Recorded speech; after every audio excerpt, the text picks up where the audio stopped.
I've been dealing with a groin strain for about 6 months, and it stinks.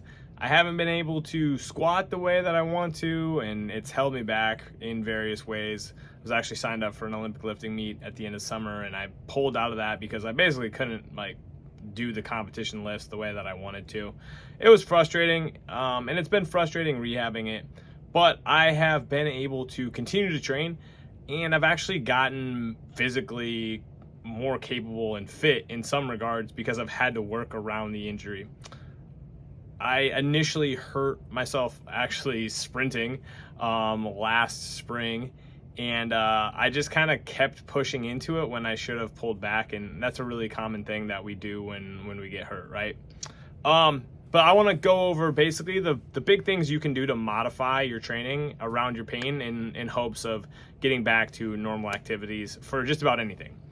They are, first and foremost, modifying your overarching training around the injury while still challenging things appropriately. A muscular strain stinks because muscle is a contractile tissue, and every time you contract that tissue, if you're exceeding what it can basically do, it's going to give you a lot of feedback. And that's been the trouble with rehabbing this, is that I'm somebody who will push into pain, and muscular strains can be problematic when that's just the approach, right? So you got to back off to some extent. Doesn't mean you don't use pain as a guide and actively work on building up tolerance to activities. You just have to really get good at working around things. So the first thing you can do in just about any situation is modify the load you are using. So let's just say, super simple example, you are trying to get back to squatting, but you have knee pain. Okay, is the load on the bar, is the load that you are using a contributor to your pain? You basically tease that out by developing a threshold for what seems to aggravate it. Hey, barbell, totally fine. 95 pounds, totally fine. 135, I start to get a little bit of a creak. 185, it's more than I can tolerate, and I can actively say that that's something that's making it worse. It's not squatting per se, it is the load on the bar in combination with squatting, right? The next thing you can do is to modify the movement, right? So if you're modifying the load and you notice that, hey, I can hit this, I can squat, but I hit this threshold of weight that I don't really tolerate. You can try to change the positioning of you can go from maybe say, if your knees hurt, you're probably going to want to do something more like a low bar squat, right? You might also want to find a range of motion that's more tolerable, right? You can basically adjust the movement and the range of motion, which are the other two big the two big things aside from load, is change the positioning, which is essentially creating an alternative, and change the range of motion that you're going through, right? So if you are struggling to squat and you can't squat through the full range of motion that you would like to, but you can squat from parallel to above, that's still relatively productive work, and we can utilize you maintaining your strength through that range of motion to help us as you allow things to calm things down and then build things back up. So, finding alternatives, manipulating the load, and manipulating the range of motion are the other key ingredients. And then the final thing is speed of the variables for a particular exercise, right? So when we're talking about like squatting, the first thing is, hey, is it the amount of weight on the bar that matters, right? We can tease that out. Is it the range of motion that matters? Is there a certain range of motion that hurts? Can I basically avoid that range of motion for a little while?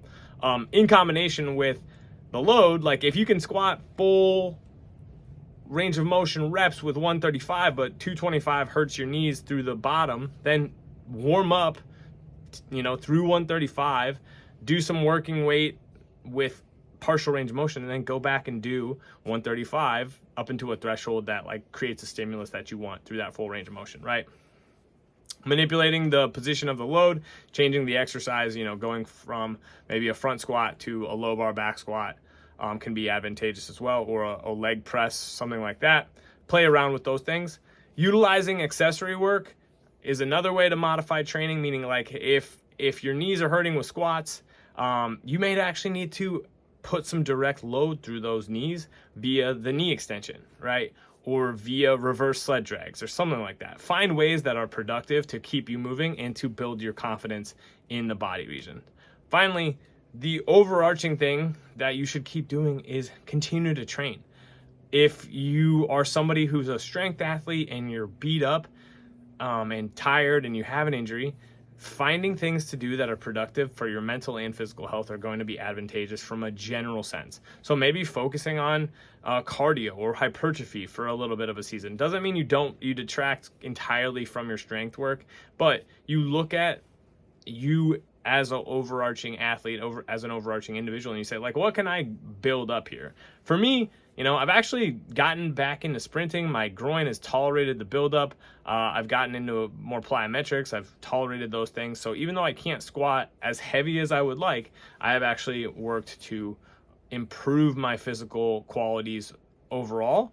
I've gotten back into running distances, which has been enjoyable for me. It's good for my brain. And it's also something that I'm actually kind of good at. So it kind of feeds forward that, like, I'm good at some of this stuff. At least I kind of think I am. And I've gotten back into playing some sports and stuff like that. So the more you can holistically come at the problem and think it through and not get too bogged down and, I can't do this, so what's the point?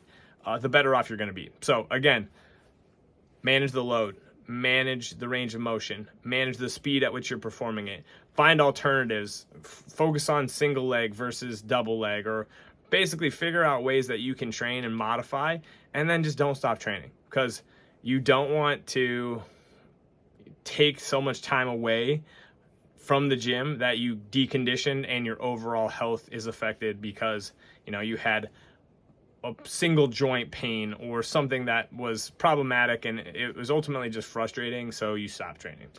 That's all I got for today. Hope you appreciated this. Peace.